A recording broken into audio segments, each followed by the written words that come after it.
Welcome. This is the Lake Minnetonka Legislative Report. And my name is Tom Workman, Representative Tom Workman from Chanhassen, and I represent House District 43A, which includes all of my city of Chanhassen, part of Eden Prairie, all of Victoria, part of Shorewood, and part of Orono, and all of Minnetonka Beach, and all of Tonka Bay, if you can repeat that for me. I represent a good portion in what I call the heart of Lake Minnetonka. With me today is Mr. Howard Hansen, who is the president of the Hunting and Angling Club. And also with me is Bob Rosetter, who is a constituent of mine and who works in Chanhassen. He used to live in Chanhassen. He's moved a little further west, but if I can give a quick explanation of Bob. Bob is a constituent who contacted me, and on this issue that we're going to talk about today, which is the Mille Lacs Band of Chippewa Treaty Settlement with the state of Minnesota and the DNR and the Mille Lacs Band of Chippewa. But Bob was a constituent who called me after my election and wanted to talk about this issue, and has done an excellent job of keeping me up to date with this issue and its huge impact, what appears to be a big impact.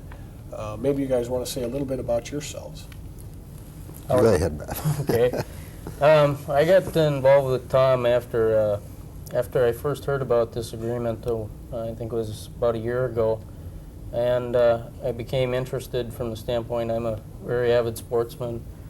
And I wanted to find out what was involved with the treaty issue and how would it affect me and my family that lives in the seceded territory. And so I just, the first step I took was to attend one of Howard's meetings and to try and learn for myself what was involved and not to jump to any conclusions, and for just get a better idea for myself so I could make an informed decision. And since then, I've formed some definite opinions and have talked to Tom about them. One thing that Howard's group continues to say is you must get involved to make a difference, and that's what I was trying to do by contacting Tom. He's been listening from hopefully rational viewpoints that I am trying to present, and that's all I can ask of him, and I will be doing the same to my the other legislators, not only in my district, but whoever I can contact in the time that I can spend on this issue. And a good point to make about you, Bob, and what I want to make to the people maybe watching is that, in fact, you called and hopefully I listened, and you helped me, and I think we're kind of helping each other. We've even had a walleye together. So Howard, why don't you tell us who you are a little bit better? Yeah, I'm a businessman in Minneapolis, and 13 years ago I bought an island on Rainy Lake. And I'd been going up on the northern border since the mid-'50s. I fished the Seagull River at the end of the Gunflint Trail. Just fell in love with the northern border. I hunt over in the Lake of the Woods area in the fall. Started going up there in the late 50s. In the early 60s, started vacationing with my family on this island on Rainy Lake. And I kind of lived the American dream and borrowed $300, was a successful businessman, and had this dream to own this island someday and kind of run a summer fishing camp in the summer. And I bought the island. I thought I'd lived my dream and ran into some gill nets, more and more gill nets, smaller fish.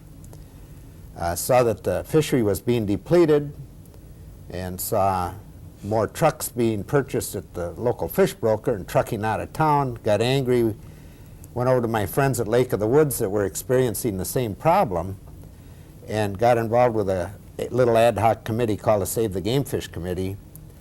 Brought them down to the cities, introduced them to the Fur, Fin, and Feather Club and some other conservation clubs that I belonged to in the early 80s. helped form the Minnesota Sports Fishing Congress, Walleyes Unlimited, went over to the legislature, got involved fighting gill nets, and was persistent. And in 1983, we bought out the white commercial netters on Lake of the Woods and Rainy Lake. As we were going through that skirmish, I started reading about treaty rights, Indian treaty rights, and I thought, gee whiz, we're winning a little battle here, but here comes the war. And I started reading and studying what was happening in northern Wisconsin, and started talking to some treaty expert lawyers, got some names of some professional historian, treaty experts, anthropologists, started studying the issue, and when the 3 bands in northeastern Minnesota filed suit to put gill nets in those public waters, I was the only fisherman that had an organization organized to go over and oppose that agreement. Okay. Well, people might be asking themselves, why are we talking about this issue? Number one, for me, as a legislator from the Lake Minnetonka area, Lake Minnetonka being a very, very large resource, and people living here would think it's probably one of the best resources we have, and I wouldn't disagree. It's become a very, very political issue, an issue that isn't just, which wouldn't appear to be just about fish, but rather natural resources in a broader sense, and because we're dealing with a band of Indians, it's become a race issue, because the Indian tribes are now involved in casino gambling. It's now become a gambling issue. You're touching on issues of the economy. This is one of the reasons I brought it up, because it is a very big issue to people. You mentioned one small word, and that word being gill nets. Maybe I can ask Bob, what is a gill net, and why is a gill net such a big deal to people? And I'm assuming there's an awful lot of fishermen around Lake Minnetonka. Why would that? What's a gill net?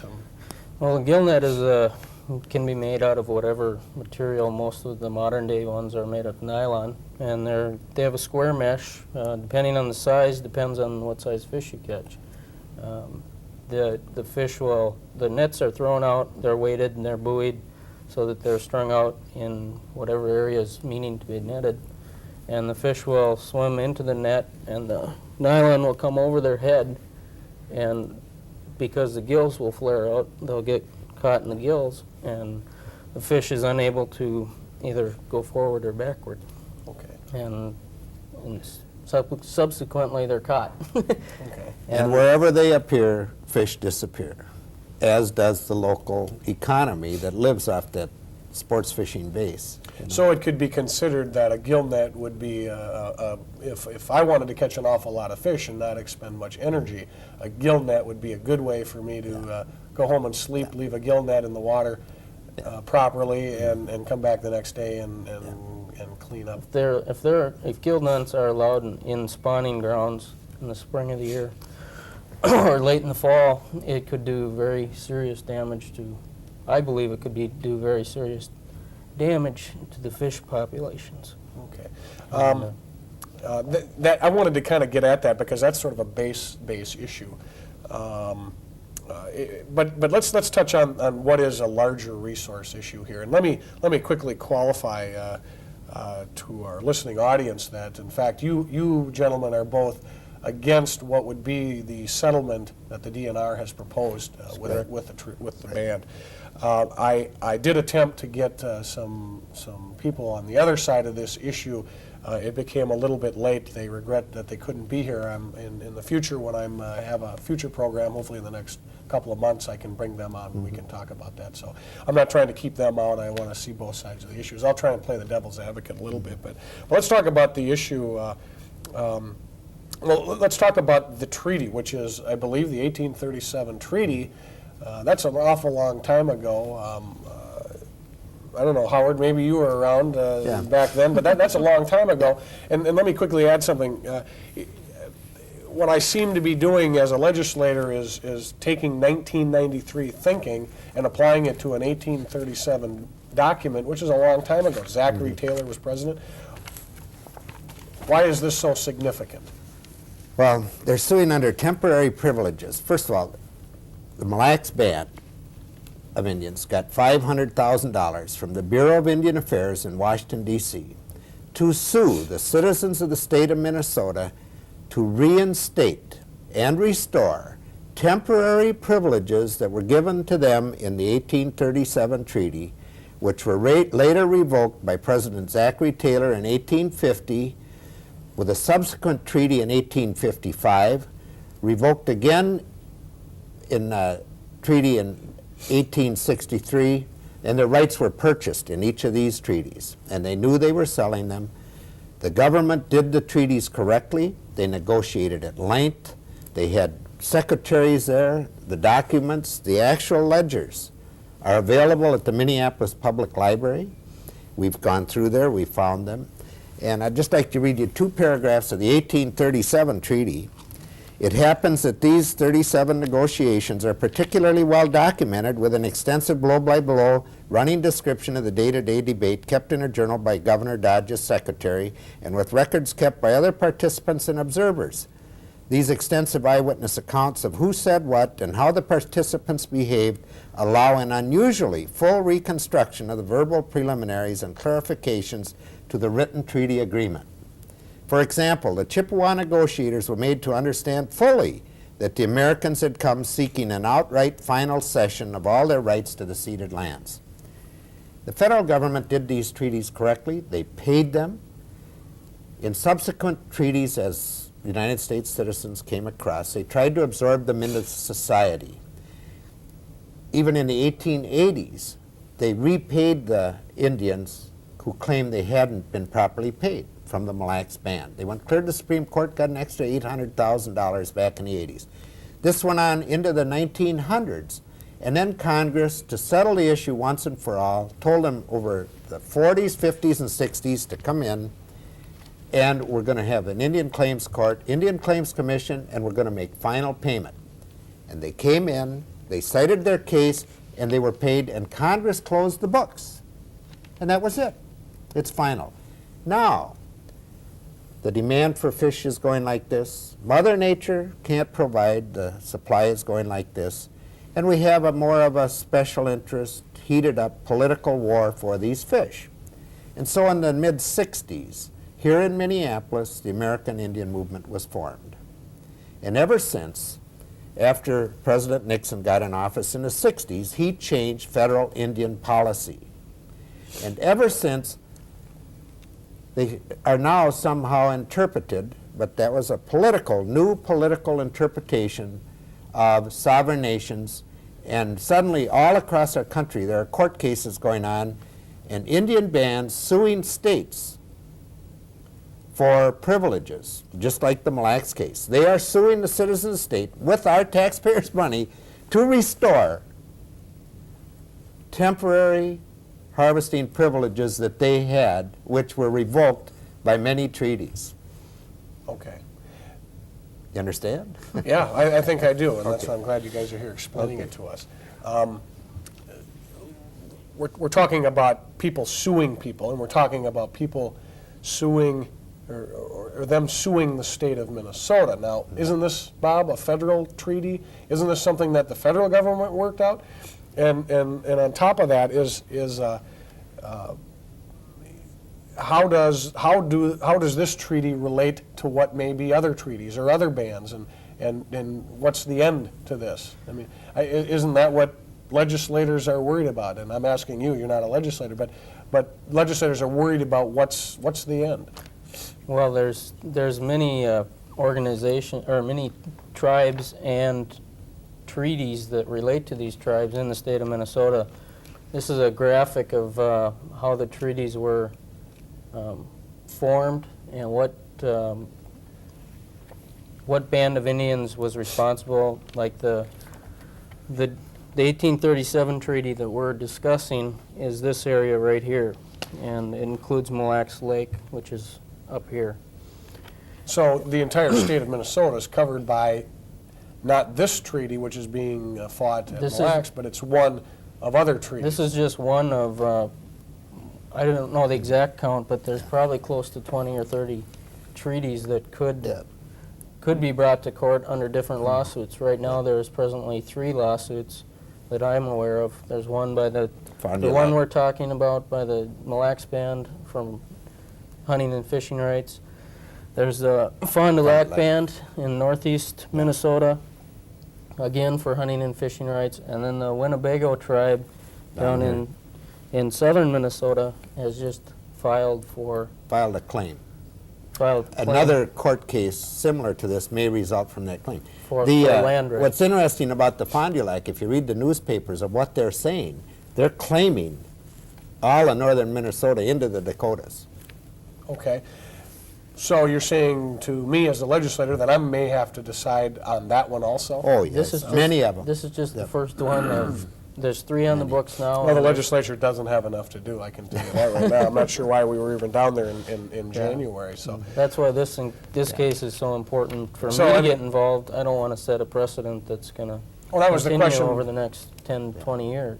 That was the question I was going to ask, and I'm no attorney, but we're talking about lawsuits and we're talking about precedents. As a city council member, I always worried about if I did this for somebody, then I'd have to do it for somebody else. Are we in that kind of a situation? Yes. Maybe I'm not playing much of a devil's advocate here, but are we? Well, let me ask this question. Well, if they go through with the settlement as it stands right now, it's a $10 million settlement for this one treaty with this one band.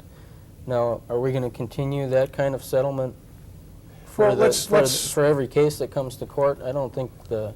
Why don't we bring this issue close to home here on Lake Minnetonka, Sure. if we can, and that would be a different treaty. It looks like That would be the 1851. 1851 Sioux Treaty. Okay, if let's say we had the same situation here, how would that affect Lake Minnetonka? Most people are maybe walking around out there going, well, this doesn't really affect me. I don't fish anyway. How is that going to affect? Well, it would hamper boat traffic if you had a whole bunch of gill nets out there. Lake Minnetonka has a lot of boat traffic at night, but it's ceded land. I mean, it's ceded water. It's the same as Lake Mille Lacs. If they have a right to Lake Mille Lacs, they could certainly claim a right to Lake Minnetonka. It's all ceded territory. This is just going to go on and on and on. We feel that this matter should be tried in court because that's where it's filed in the first place. The governor and attorney general and their political appointees in the DNR have negotiated a settlement that we think doesn't protect the interests of the private landowners. Like Bob here, his parents and his in-laws' parents own land up there. Have they been asked to participate in the negotiations that's going to lower their land values? Absolutely not. You see, do you think their interests, their investment in that territory has been protected in this negotiated settlement? No, in fact, from what I've read, the state has declined to let the counties and the people in the area get involved from a legal standpoint. That's right. Is that a realistic? Is it realistic to think that there could be gill nets on Lake Minnetonka? It depends, Absolutely. It depends on the wording of Certainly. the treaty, but I St. haven't read Croix, that treaty. Mississippi, Minnesota.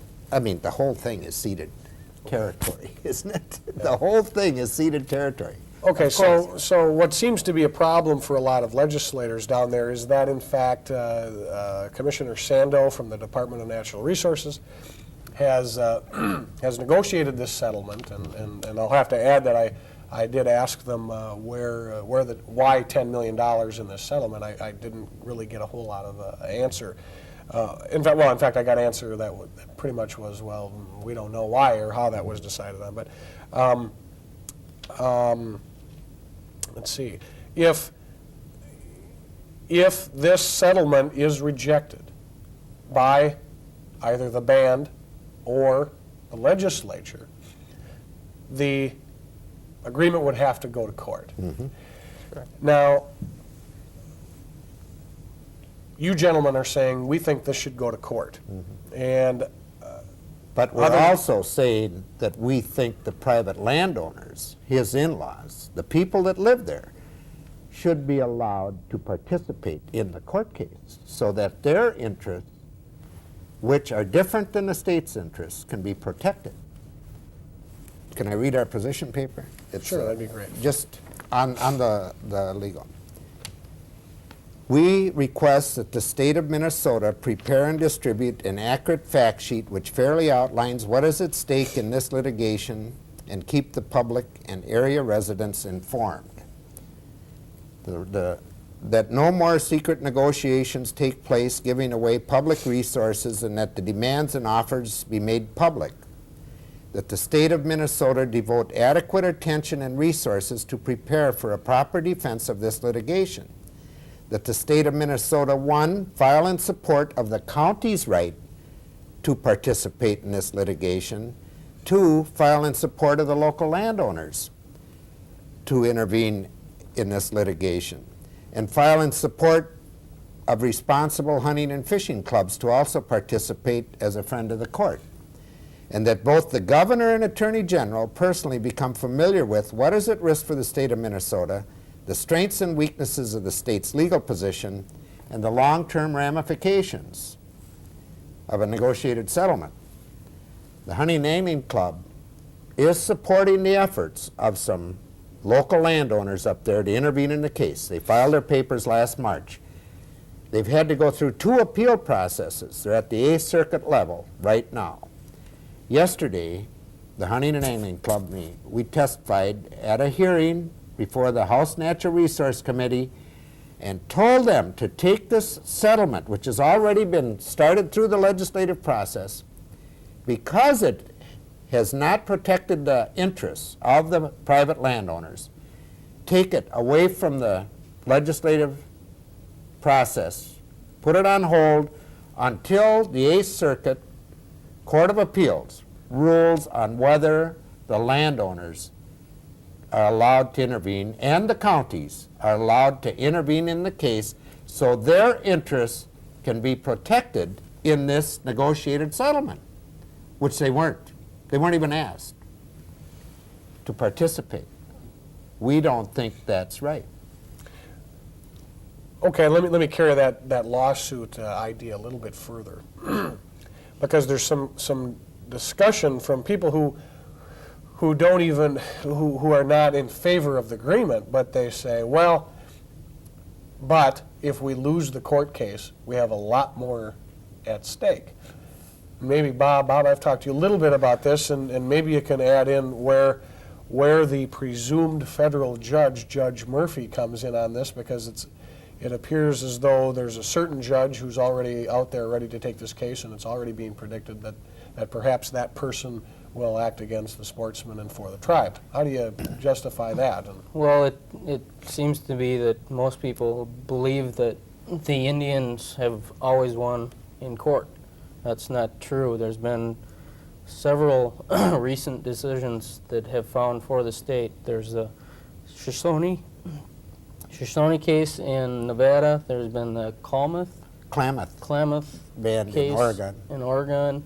And there's been One in New Mexico. one in New Mexico, who have all filed for hunting and fishing rights and have lost based on, I know the Shoshone case was based on the Indian Claims Commission payments, which we do have in our defense, and which Wisconsin did not use in their defense. It's a very strong part of the defense of this case. So to say that we're automatically going to lose, I don't believe it. How about the judge? I believe that the Attorney General, our Attorney General, who's said for 5 years publicly about these, we have to negotiate these settlements, I don't think he would protect the interests of all the citizens in the court case, and I think that he would go into court to lose. That's what they did in Wisconsin. I mean, they just rolled over and gave up in Wisconsin. And then they didn't appeal the case. You know, I was writing the Attorney General of our state, our governor and their Attorney General 2 years ago to appeal that case, and they didn't appeal it. At the Supreme Court level, they may have won. Skip says if he goes to court, he'll lose. That's why it's so important to the Hunting and Angling Club that his parents be allowed to intervene in this court case. As far as the judge goes, I would hope that anybody at that level of importance in our judicial system has the credentials to be fair and look at all the facts. And I believe if somebody looks at all the facts, that there is no way that we could lose. Now, if public opinion comes into it and, you know, we've treated the Indians badly type attitude, that's where I start to get nervous, because that is a very common attitude. But I don't think what this case should be looked at. I think the facts should be looked at, and not public opinion, and not, you know, emotional type driven issues. I think if you look at the facts of the case, there's no way we could lose. Well, let me play devil's advocate here a little bit, which I said I would do, and I haven't done a very good job. You guys are overwhelming me here a little bit, but you know, come on, you guys. You know, this is an old treaty. We fair is fair, and we should be giving them what is theirs. It's only 4.5% of the lake. It's a huge lake. The tribal code, which would govern them, keeps them in check, and they could only take so much of the fish, and it would be all very well regulated. I mean, we're only talking about I'm not sure what 4.5% of Lake Minnetonka I'd want to do that to, but you have to study these other agreements. And in northern Michigan, where they made a similar agreement, the fish are gone. And they said they were only going to net rough fish, and then the Federal Fish and Wildlife Service said that salmon were rough fish. So the salmon are gone, the tourism base is hurt. You go up to Red Lake on Washkish, and a handful of people gill net that body of water. And they stand around wondering, we need jobs, they say. And so you have a big budget deficit there. All your jobs come from natural resources. Now you go up to Baudette, where we stopped the netting in 1983. They've added over 1,000 jobs. Carpenters, electricians, grocery stores, motels. The economy is rejuvenated. The fish are back. You see, the resorts were going broke in the late 70s and early 80s. Now you have a great tourism base. You come to Rainy Lake, tribal netting eliminated all the walleyes on the west arm and the north arm of Rainy Lake. And so tourism was down 35% last year. Now they want to do it to Mille Lacs. Leech Lake area, we made an agreement in the 70s. The resort community there used to enjoy the 4th highest cabin rate rental per week. It's now down to 16th. Used to be right up there with Gull Lake. Now the resort community is barely surviving. It's a big economic issue. I'd like to add something. I know we're running short, but the treaty, even if they were granted the treaty rights, the treaty does not grant them exclusive rights, which I believe is a dangerous precedent being set by this decision.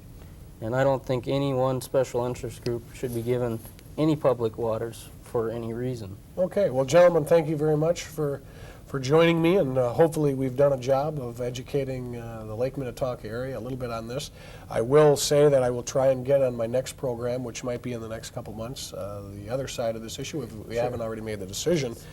And I also want to reemphasize to Bob, thanks for calling me on this issue as a constituent and getting me involved in it, and educating me, because legislators, believe me, I've met a lot of them, and they don't know everything, believe it.